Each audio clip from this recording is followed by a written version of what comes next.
Good evening from Vietnam. Good morning to you, Liane. Thanks a lot for joining our program and share your insights on the topic of wisdom. And on behalf of the listeners around the world, we want to say thank you to you. Oh, it's my huge pleasure to be here, Han. Speaking with you again. I always enjoy our conversations. Me too, me too. And I want to congratulate you on the 10th year anniversary of your business in advance. And, I hope that by October we'll be able to do something amazing together. If we can meet up together, that would be fantastic. Right? That would be amazing. So your dear friend David and Karen came to our country already. So you never know, maybe one day, very, very soon, Julia and I will be Yeah. able to invite you here. That would be fantastic for our audience here. I had terrible timing because I came to Vietnam before I knew you, which was what a waste. How silly to come to Vietnam before I knew you. But I would love a chance to come back because I just fell in love with Vietnam. So, yes, we will make it happen. Absolutely, absolutely. I believe so too. And since you came here already, you know our culture is very honored for our audience if we can have you to share a little bit about who you are, the work you do, so that our audience have an idea about who Liane Davey is. Would you please do that for us? Of course. Um, so what's the right, it's always funny the right way to answer these questions, but I guess by way of background, my education is in organizational psychology, and so I walk around the world seeing the world through the eyes of a psychologist. And if I think about what I'm looking for, it's a mission I've had for a very long time, which is to help make work a more meaningful part of people's lives.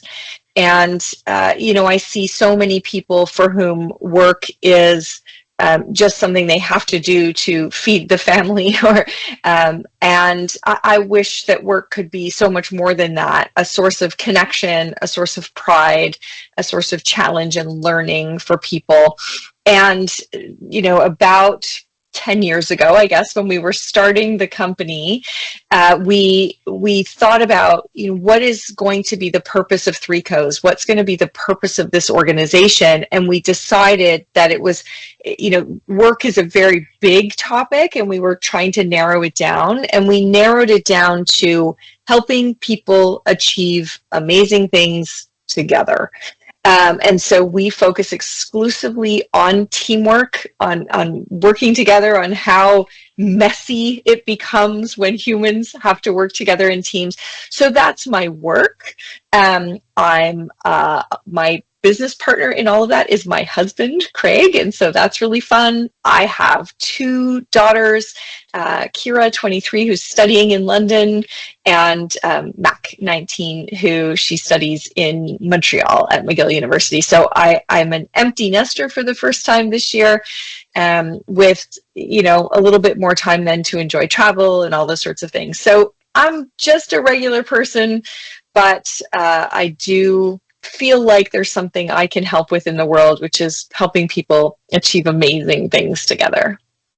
Wow, wow. Leanne, you have an amazing journey, best-selling author. You are a teamwork doctor, and hello doctor. Okay, so this topic about wisdom definitely cannot miss you into this whole picture in here, and I want to travel time with you a little bit here. Okay, because I've we want traveled. to.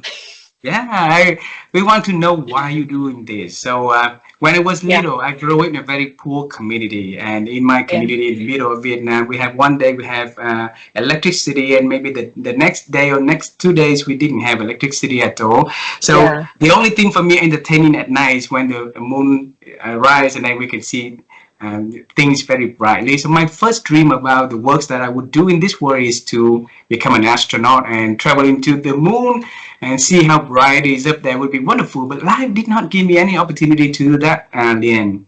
For you, when Maybe you were still, little, it's not too late. It's not too late, huh? you It's never not too too late. late. Never too late. You could. Never. I'm going to come to Vietnam. You're going to go to space, but not at the Absolutely. same time. Because if I come to Vietnam, I want you to be there, I will be not in there. Or space. if I am in space, I make sure I return It's a one by good time. excuse. It's a good excuse. I'm sorry, not today. I'm in space. So for you, when you were little, what was your dream about the work, the future self that you're gonna contribute value to the world? Yeah. So what I loved when I was little, when I was maybe 2 or 3 years old, is I used to watch a television program where they would do tours of factories. So they would show you the factory where they were making crayons, or they were making cotton swabs, or candy. And that was my favorite thing in the whole world. I became obsessed with factories and how they work. And so, for some period of time, I maybe thought I wanted to build factories.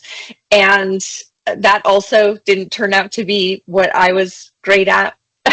But, I think about in the knowledge economy, I think about the teams actually are the machines of the knowledge economy. So when I got into organizational psychology, that's how I thought about it, was I am actually working on a factory and a machine of this modern economy, and that's a cross-functional team. So for 30 some odd years, I've been fascinated by cross-functional teams, but anytime one of my clients has a factory that I can go tour, I always go tour the factory. So I've been to a lot of cool factories, and I still love that. It's just not my profession.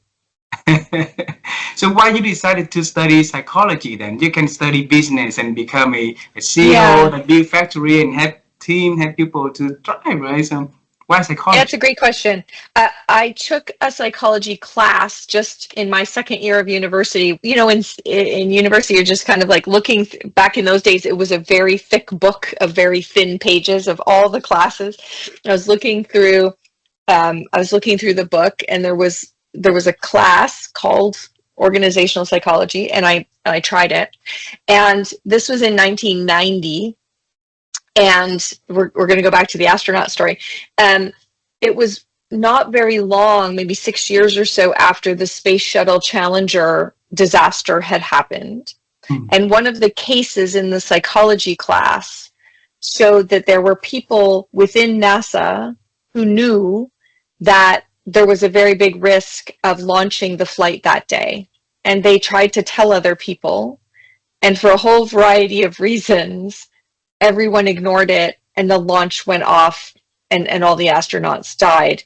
As soon as I heard that case about how does that happen, that people knew that the O-rings would freeze in those temperatures, that this was unsafe, how did it happen that they allowed that mission to launch? And then I was just, I was hooked. There was no going back after that. That story just had me so fascinated by the psychology of it. How do our brains work? How do we work in groups? Why sometimes do we get a team where the whole is less than the sum of the parts? All those things, from that very first class in 1990, 35 years ago, and I'm still madly in love with this field. I think it asks and sometimes answers some of the most interesting and important questions. So I'm still in love with organizational psychology. Oh, wow. This conversation is designed to unearth that moment 35 years ago that 35 years ago, yeah, yeah. yeah. So Mm-hmm. let me bring you back to that classroom and learn. And when you learn about that case study, so there was something ignite into your head, and we want to understand how did it resonate back to you back then. So share with us. Yeah, so I think the wisdom that emerged in that moment was that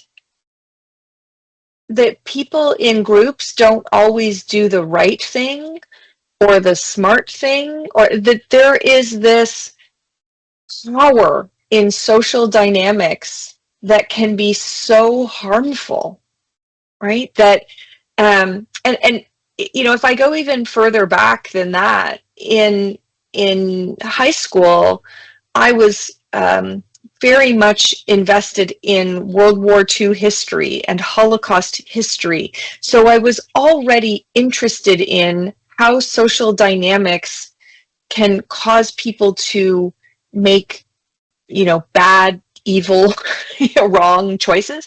So I was probably already primed for that. And so that's sort of the wisdom that was starting to emerge for me, is that um, while our ability to work together as groups is the source of our dominance as a species, as an animal, it's how we've evolved to be the top of the food chain. We can't run very fast. We don't have sharp teeth, but we could cooperate more effectively than any other animal. So while it's the source of our advantage, it's also often our downfall. And I just got very, very, very interested in that. Yeah. Julia, you seems to have a question. Yes, thank you very much.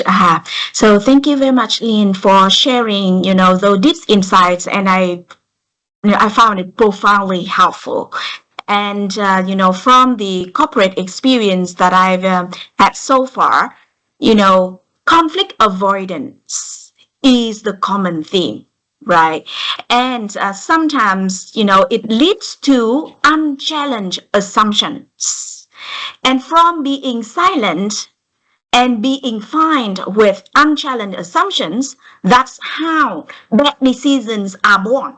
And it is very typical, in the example that you just mentioned, it actually costs lives, right? So in organizations, it cause bad decisions, and then of course it impacts on the delivery of the goals or the organizational performance. So the question for you is, how can what kind of dynamics that we should promote in order to avoid the conflict avoidance, in order to build high performing teams? Thank you. I love that. It's a great question, Julie. So what I think is really important when we're talking about conflict is to differentiate between two different types of conflict. So there is a healthy form of conflict and there is an unhealthy form of conflict. Organizations need a lot more of the healthy form and a lot less of the unhealthy form. So if we're talking about the healthy form, I talk about the healthy form of conflict as tension, stretch, pull, discomfort that's like, but I don't want to think about it that way. When you listen to a salesperson talk to an operations person, it's as though they're like physically twisting them into some crazy position because it's not how they think, and it's not their goals, and it's not what matters to them. You're thinking in the beer business of somebody coming up with some, amazing new bottle shape or something, which is, it's going to be amazing. People are going to love this. And all of the operations people are just thinking everything in our factory is built to pack and bottle this shape. Like our supply chain, our procure, like, what do you mean you want to do this fun campaign for World Cup that has a different shaped bottle or something? But that's tension, and it's very healthy because we could sell the same product in the same packaging with the same label and the same advertising for a decade, and we could start to lose market share because it's not interesting anymore. It's not compelling. Somebody on TikTok is doing some new thing and so we need the tension from the other person talking about, okay, what could be new, what's hot, contrasted and in tension with, okay, but what's known and what's trusted and what's efficient. And those tensions are what allow us to make optimal decisions in business. So we want a lot of that kind of conflict. We want as little friction as possible. And friction is that kind of conflict that wears you down. Nobody's listening. Nobody's open to changing their perspective. They're just retrenching into their original view.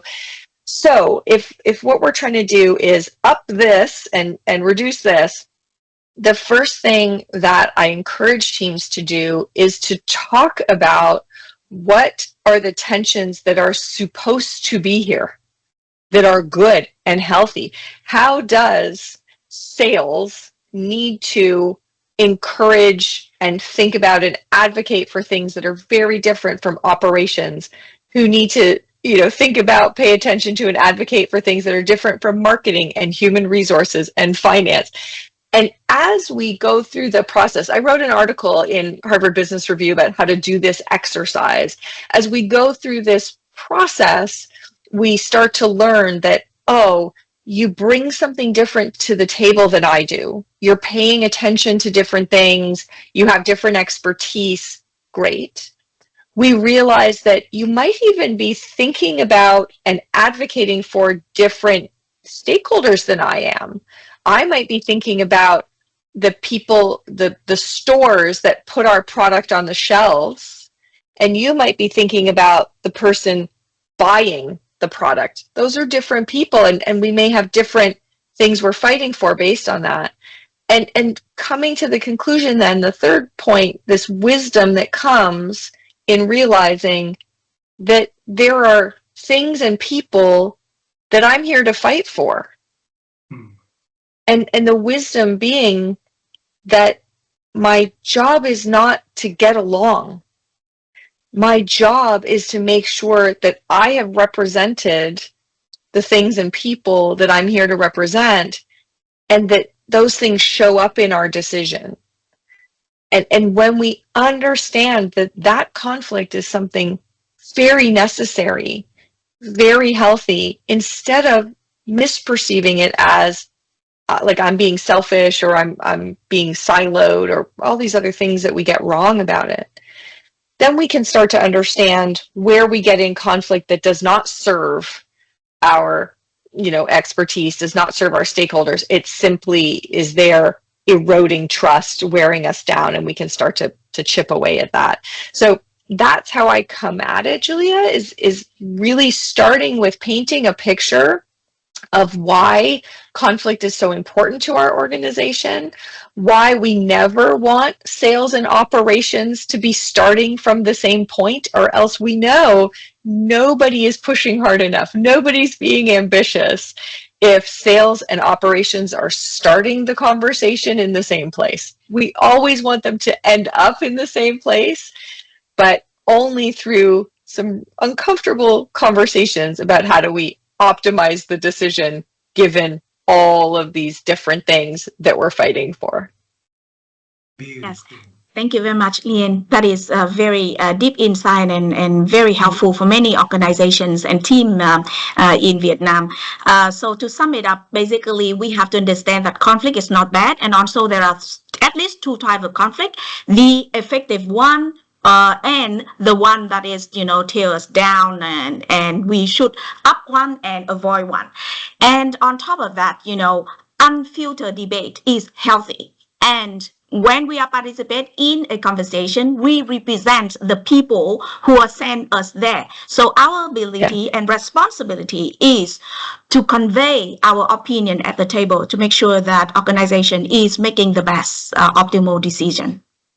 Yeah, and I love that you use the word responsibility, Julia, because sometimes when I see teams talking about conflict, they don't use the word responsibility, they use the word permission.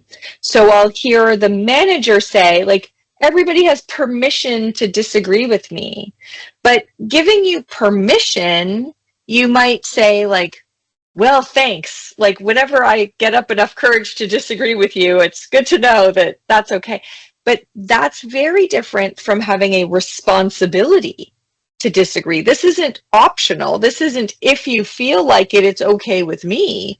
This is a responsibility, an obligation to people who aren't even in the room to make sure that you're representing those perspectives that you're paid to bring, that you bring that expertise, that you represent those stakeholders. So I love that you chose the word responsibility, because that's a much better word here than that word permission that we often hear.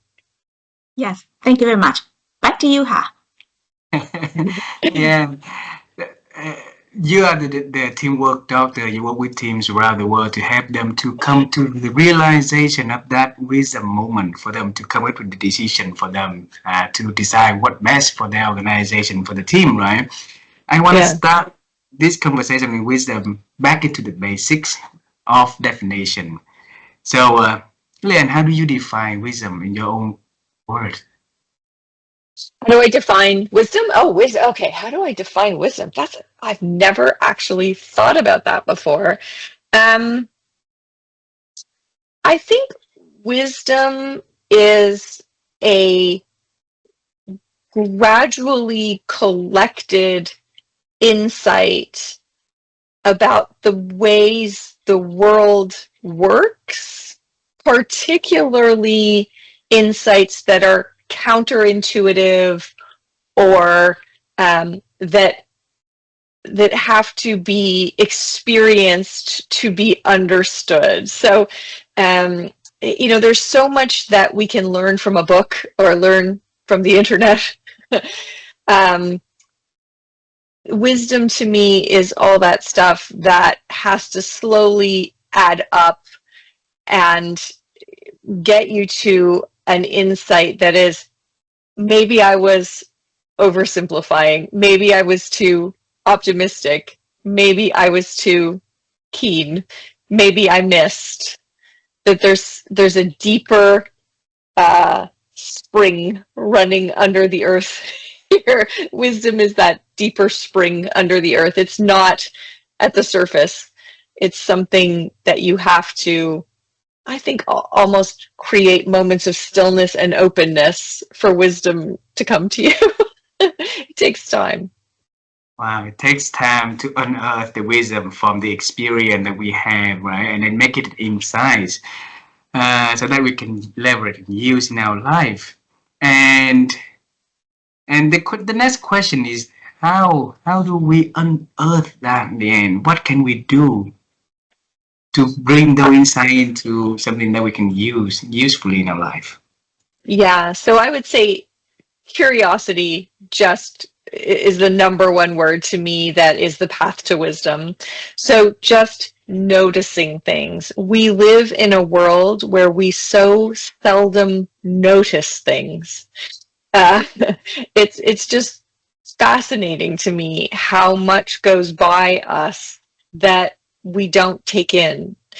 And so it's so much about noticing something and then asking, huh, I wonder why. What's going on there? How is that playing out? What story is she telling herself that she's behaving this way? It's all of that curiosity. It's noticing patterns. When you've been curious a bunch of times and you've noticed, and then those things, those little points start to add up into a pattern that you think, oh, maybe there's something more here. Maybe there is something true in the world. I think I also equate wisdom with truth a little bit, and not truth in a facts, is it true or false, but in a truth. This is something eternal. This is something fundamental. Those sort of words form a word cloud for me around wisdom. And I think we have to notice more things. We need to be interested in why those things are the way they are. And of course, a good percentage of that curiosity should be aimed inward. Why did I react that way?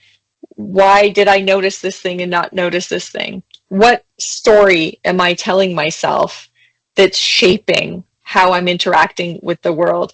So to me, wisdom is a process of being engaged with the world, noticing, being present, and then being curious. And then I guess some kind of synthesizing that into what are the patterns that I've learned to be true over my life. Wow. You know that you mentioned the word notice since 5 times in the past. Yes. And so my first mentor, he told me that pay attention to the world, pay attention to things, and then start to notice, right? But not everybody can use our eyes and see things around us. So observation or noticing is different one person to the next person. Yeah. So what can I do to build up that capacity to see things quick enough, fast enough, deep enough, so that I can, do something well with the things that I see? So there's a very simple grounding exercise that I would encourage people to practice, which just makes you present. So it's, I'll probably get them wrong, but 5 things you can see, 4 things that you can hear, 3 things you can touch, 2 things. Oh, what am I missing? I'm missing the senses. Here I blew this fantastic example. So see, hear, touch, smell, 2 things you can smell, and 1 thing you can taste. And it's a grounding exercise. They actually use it for folks who are having panic attacks or anxiety or things like that. But it's a really great thing to do to just anchor yourself in the present. Where am I? What do I notice? What do I see? And so that's something you can do in a meeting. Imagine you're in a meeting and it's getting kind of emotional. You can feel yourself, your heart is beating a little bit fast. You're getting nervous that maybe somebody's going to ask you to do more work, or you're worried somebody's going to question your presentation or whatever.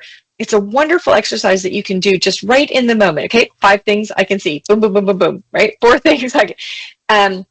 And that's a place to start to practice. Then I would start practicing noticing what's going on with other humans, right? So watching their body language, watching, what do they choose to say? What words do they pick? Why? How are they taking up space? What is their face telling me? Is their face telling me something different than what their words are telling me? What's that about? What's going on there? So it's really just little ways of practicing, but I think the 5, 4, 3, 2, 1 is just a great place to start, of just as a way of throughout your day, when you catch yourself being with everything just going by you so quickly and not noticing. It's a great way to just take 20 seconds and a deep exhale and just, okay, where am I? What's going on around me? It's the equivalent of that old expression of stop to smell the flowers, right? But this is one that you can do in a meeting and nobody else knows you're doing it, as a great grounding technique, particularly in a world that feels like our attention is distracted all over everywhere and our emotions are triggered. Grounding is a great technique to kind of come back to the present. As a psychologist, right? What benefit would that bring if we have that 5, 4, 3, 2, 1 practice that we can use often in our day? Yeah, so it turns out that coming back to the sensory world can help alleviate anxiety. So when we get very anxious, of course, our brains move into that fight or flight kind of response. We become self-protective. We are interpreting the situation as a threat to us. And this grounding technique allows us to just come back to, it's okay, you're not at risk, you're safe. And the benefit of that is then, of course, we can engage in the conversation, whether it's with one person, whether it's a conversation with ourselves, maybe we're telling ourselves stories, catastrophizing, or we are in a meeting and we need to get back to business and get back to bringing our best selves to that kind of thing. If we just take that moment to shut down that more basic animal brain that's reacting, that's triggered somehow, grounding is a way to kind of, okay, we're going to close and scene, we're going to close that. And now I can re-engage in the conversation in a more logical way. So that's why it's such an effective technique. And then after that, from the noticing, then you say that asking yourself questions also, right? So what kind of question that should we ask if we want to be, best use of that experience as a learning for us to come up with wisdom? Yeah. The most, so Brene Brown has the question that is my favorite question of all, which is just, what story am I telling myself? One of the most fundamental things we can ask ourselves to increase our self-awareness, to improve our emotional intelligence, to be better positioned to engage with others on a team is just, what story am I telling myself? Because we concoct these stories that are usually fiction and they help us. The human brain, the researcher Mike Gazzaniga has done some really interesting work about how we are sense-making creatures, and we will try and make sense of situations without all the information. And as long as we have a story that makes sense to us, we're happy, regardless of whether that story has anything to do with the truth or not. And certainly we see a lot of conspiracy theories in the world and on social media now. There's just more evidence that all we need is a story that kind of hangs together to us, and we're like, good, that's probably what's going on here. So when we can become more self-aware of the stories we're telling ourselves, and we can then be open to, is there potentially another story that might be either more true in this situation or just more useful in this situation, might lead to a better outcome? So I think that's the most important question, but there's a whole bunch of questions that go around that. So, you know, what am I protecting here? What am I protecting? What is this about for me? What am I afraid of? What am I picturing? What would it take for me to make a different choice? There's so many questions we can ask ourselves, but ultimately they all come back to this idea of the stories we tell ourselves, our ability to make sense of our world. And when we come to the realization that we can change those stories and radically change how we interact with the world and how we experience the world, when we get, that's wisdom. And wisdom is understanding that we have the power to change the stories we tell ourselves, which gives us the ability to completely change our experience of the world. So that's, you know, that's wisdom. That's hard fought wisdom, though. Julia, go ahead. Thank you, Liane. Yes, thank you very much, Liane, for sharing that wisdom with us. You know, I recall that I read in an article that they talked about the thought model. That's exactly what you just mentioned. You know, the feeling, how we are feeling, and then, you know, what we are thinking based on that feeling, and based on that, you know, how are we reacting, and then how we are influencing the outcome, right? So basically, from the outcome, we can go all the way back and challenge our thinking, because our thoughts, sometimes we think that it is us, but it's not true. Our thinking or thought process is not us, right? We have to be able to detect between what we are thinking with ourselves, right? Then we know that we have the power to change our thinking. In that way, we change the feeling that we are having, and we change the narrative, the story that we are telling ourselves. Then definitely we have a different outcome, you know, from the different ways that we act. So yeah, that is such a powerful wisdom that, you know, that I came across recently, and I find it so powerful. Yeah, you know, to be applied. I saw a version of it that was a funny meme on Instagram, and it was a mom saying her son had come home and his grade 5 teacher was teaching him about feelings, and his description was that, you know, think about all the feelings you have as if they're goldfish in a bowl, and remember you're the bowl, not the fish. And it was on Instagram, of course. It was funny because she was like, wow, grade 5 is way better than when I went, right? Grade 5 is way more philosophical and helpful. But yeah, that idea that I may be the vessel for my emotions, my feelings, and my thoughts, but I am not, that's not me, right? That there is something of me. So when I teach people to deal with their emotions, I teach them to first notice where in their body they're experiencing those emotions. So is it that your palms are sweaty, or your heart is racing, or your stomach is doing flip-flops? Because even stopping to notice where that is, you realize you can see it, which means you have distance from it. And just taking that moment to go, oh, that's down there in my palms, helps you realize that, oh, okay, well, that's not me, because I can see it, so it can't be me, because I can't see me. but I can see that. So starting with just where am I feeling this before we then even get to, okay, and then what is the story that I'm layering on top of this emotional experience? And then I have the chance to say, is that the best story? Is that the true story? Then I have the chance to kind of realize that, oh, okay, and then how could I choose an action that will move things in the right direction? So yeah, such important work. And when we realize that emotions and feelings are not the same thing, we have an emotional experience that's pre-conscious. We can't control that.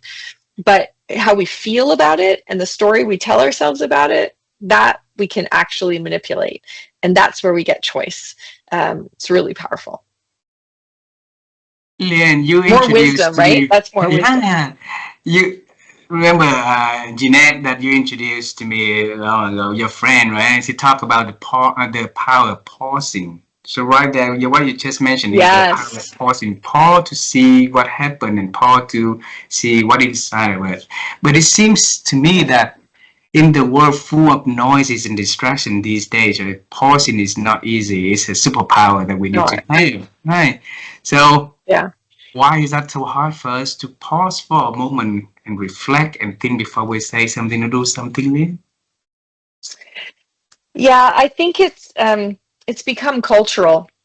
It's really so every once in a while now I will watch a movie that's an older movie, Hmm. and the movie has opening credits, and you're sitting for like 3 or 4 minutes and nothing's happening in the movie. It's just like some background, and then you're slowly seeing everybody who's made this movie. And now we would never have opening credits, right? We are just like thrown on the back of a truck. We're probably on the roof of the back of the truck as it's going under a bridge. Like, we just culturally have lost our ability for stillness. We've lost our ability for silence. So it's a huge problem. It's one that I'm writing about in the new book.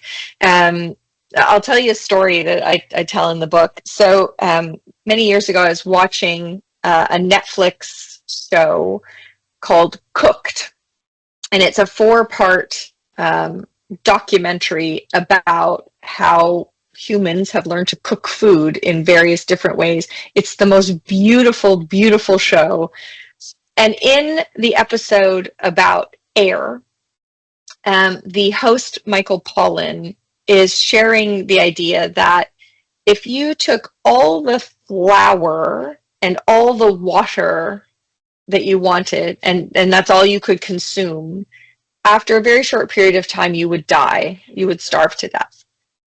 But if you mixed the flour and the water and left them just exposed to the air, where they, of course, would pick up yeast and other microorganisms, and baked that, it would create bread. And bread could nourish you for a lifetime. And I had this realization that our lives, we value flour and water, we value the input, we value all of that, and we have devalued air, so we are starving.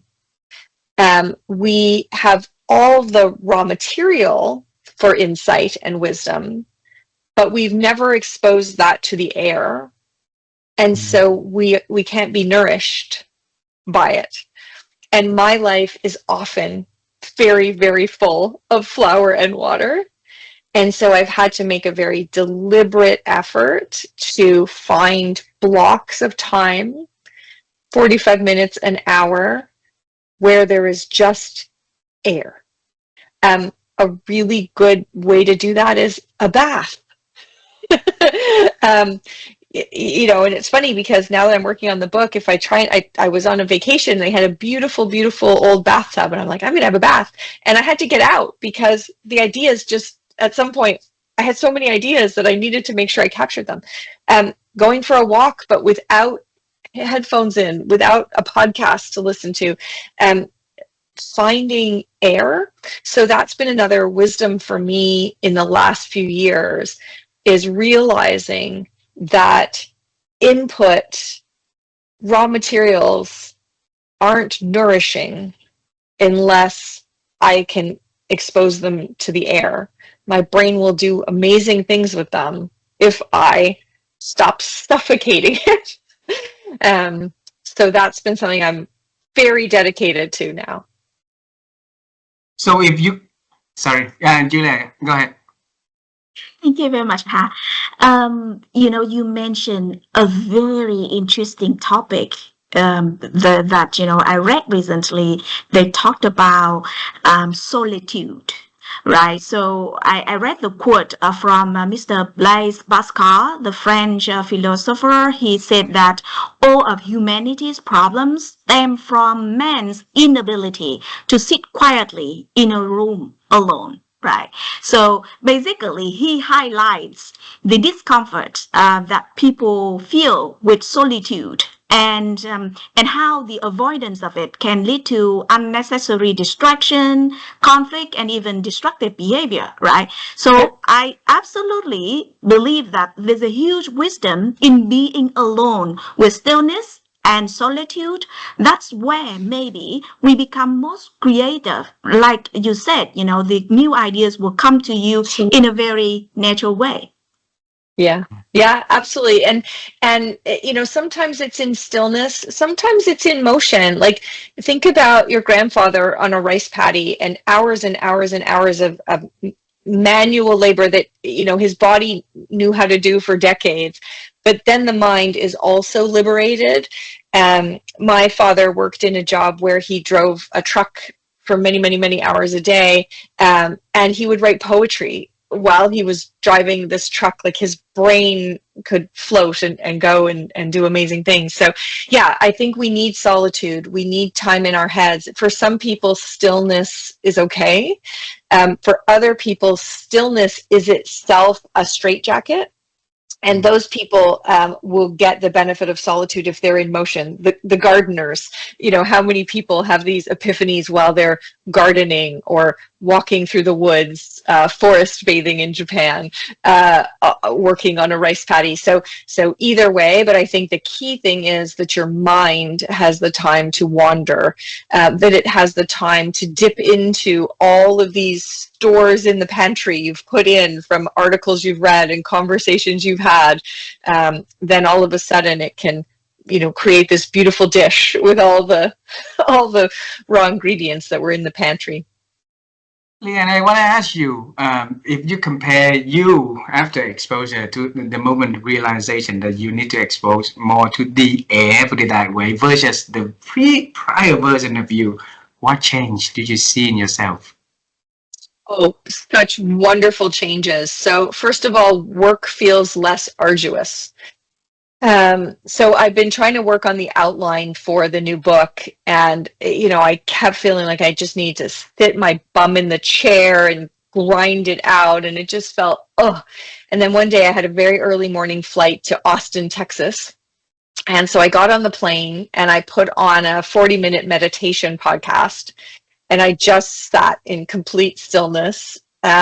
And by the end of the podcast, I was like, okay, I gotta turn this off. Where's my notebook? And I literally wrote the entire outline of the whole book before the plane landed. It was all there. I just had not given it the air and the space. And what I felt in that moment was, I wish I could write faster. Like, it's all there. Go, and don't miss anything. So first of all, creating that air has made my work feel easier. It feels less, it feels like, no, it's like jumping out of the bath.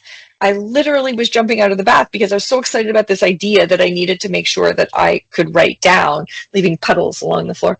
So that's one thing. I think there's more insight. It's something more interesting, more novel, more counterintuitive, because I haven't gone for the easy answer. I've just let it soak and then seen that the picture emerge. So it's made my work better, but also easier.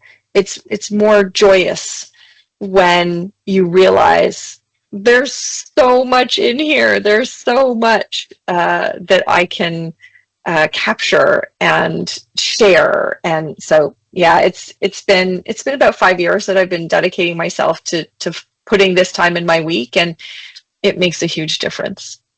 Wow. Julia seems to have another question for you here, Liane. So, Julia, go ahead. Wonderful. Yes, thank you very much, Ha. And my last question for you is, from all the books and all the study and research that you have done so far, can you please share with us the wisdom in terms of what is the leadership role in team health? For example, what kind of behaviors or structures that a leader should put forward in order to cultivate a strong team culture for collaboration and trust? Thank you. So if I boil it down to just one thing, I would say a team leader's most important role is to focus the team's attention on what is the most important outcome they're trying to create, and then set up the productive conflict that will allow them to get there.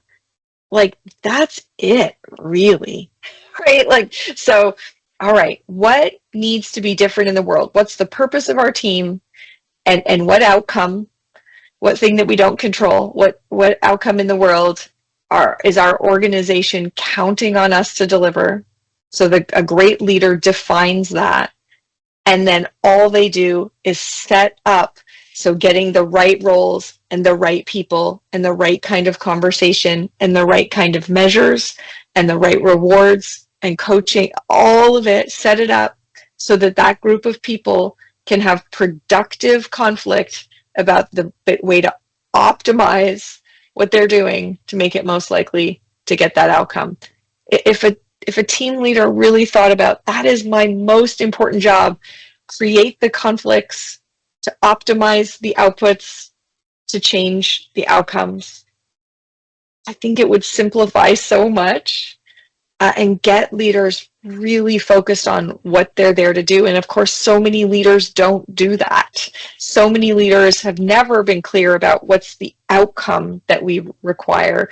So many leaders have avoided conflict or not had the right people in the room to have healthy conflict, or have, all of these sorts of things. So I wish that our leaders could understand that's their most important job. Wow. Thank you so much. Wow. I couldn't thank you enough, really. That's really an advice that worth millions of dollars, really, for the teamwork, to make a team to become a high-performing team. Thank you. Yeah, my pleasure, Julia. Liane, a few last questions, okay? Because you mentioned your book already, it really drives me nuts here. I'm not asking what is the book about, when are you going to launch it? Yeah, the answer is I'm not launching it soon enough. It takes a long time to publish a book, but let me tell you what it's about. So hopefully you sign up to learn more when it's out. So the book is about how it's not our workload that's killing us, it's our thought load. And so I've coined this new term, thought load, and it's an equation. Two things on the top and one on the bottom. So let me tell you what they are. First, the heavy, heavy cognitive load we're under because of how much we're trying to pay attention to and how distracted we are and how many hours of meetings and how many news articles. Our brains are saturated. That's too much flour. That's the one challenge. The second challenge, the emotional baggage we are trying to walk around the workplace with. Our society is emotionally dysregulated. People are anxious. People are angry. People are hostile. We're seeing it everywhere, and it comes into the workplace. People are taking everything personally. They are in the drama and triggered. So we're trying to cope with all of that.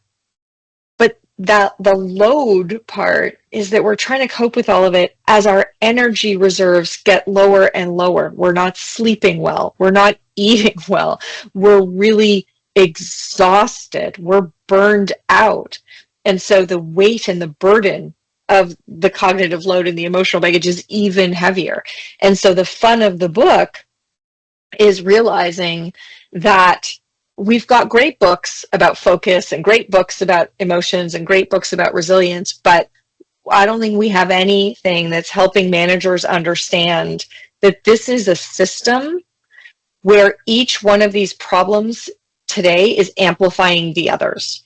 So as our energy goes down, one of the things we know is one of the first things to go is our ability to calibrate what to pay attention to and what not to.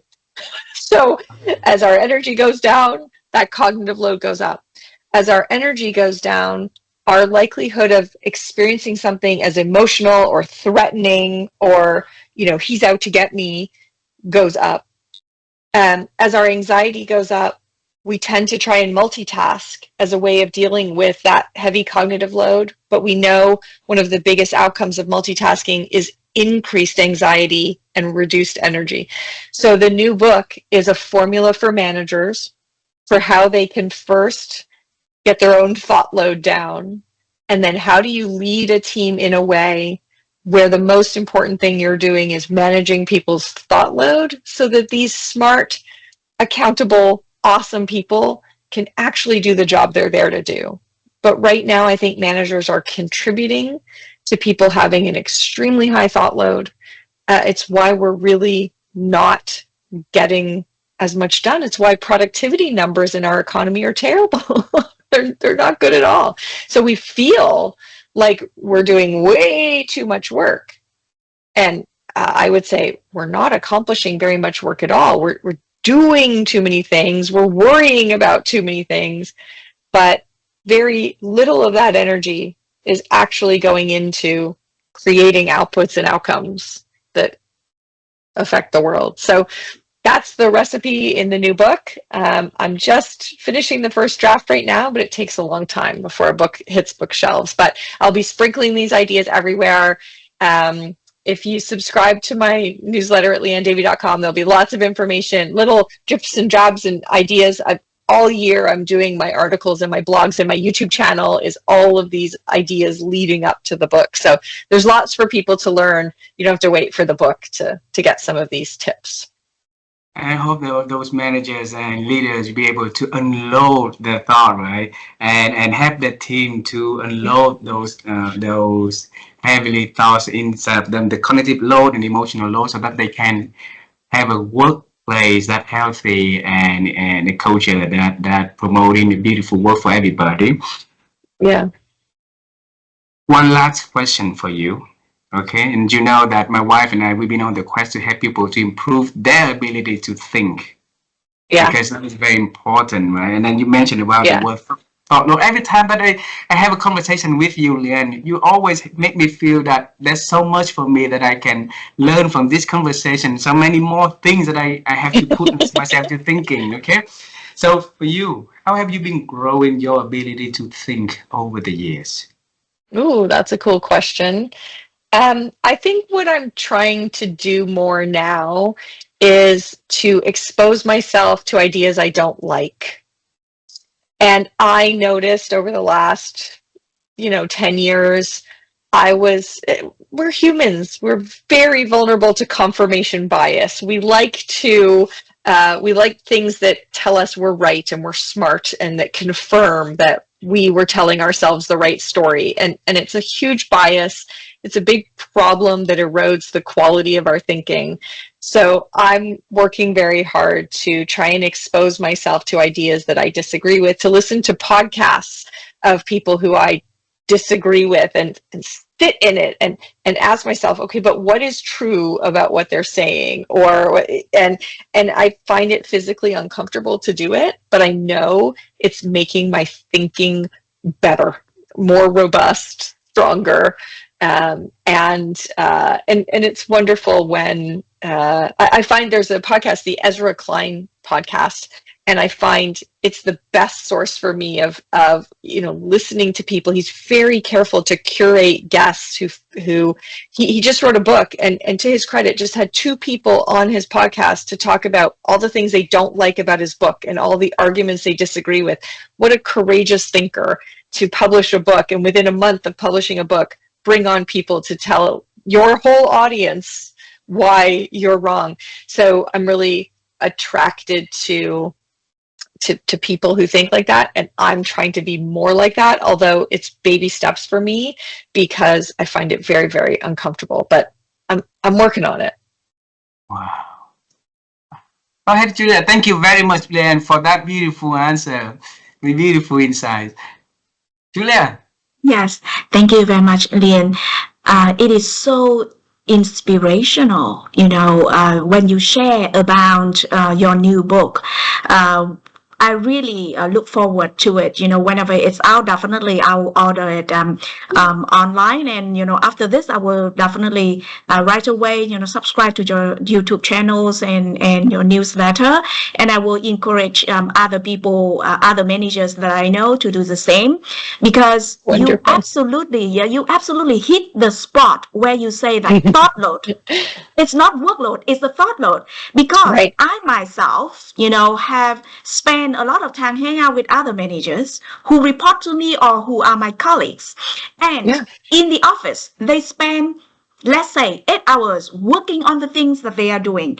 And then they spend the remaining hours of work to talk about the feelings, the conflicts, the burdens that they had from work, right? So how can they be so effective, right? If they can find a way to reduce the thought loads, then they can definitely finish and focus on the workload, right? Yeah. So, we very much look forward to your book and all the wisdom that you will share in that book. Thank you. Wonderful. I can't wait to get it out to the world. Liane, I think that we asked for you for an hour and we passed 4 minutes already, and I need to return you to the essential thing that you are doing for many other people also. So thank you very much for being so generous every time to join our show and share your beautiful insight, wisdom, and we love you. That's all I want to say to you. I love you too, Ha. I love what you're bringing to the world. I love your, humble but brilliant, and you have tons of wisdom. So anytime. And Julia, what a joy to get to meet you as well. Thank you so much. Thank you very much. Yeah, you have a wonderful day. Say hello to your family first, please. Okay? I will, for sure. Thank you very much. Yes, goodbye. Bye-bye.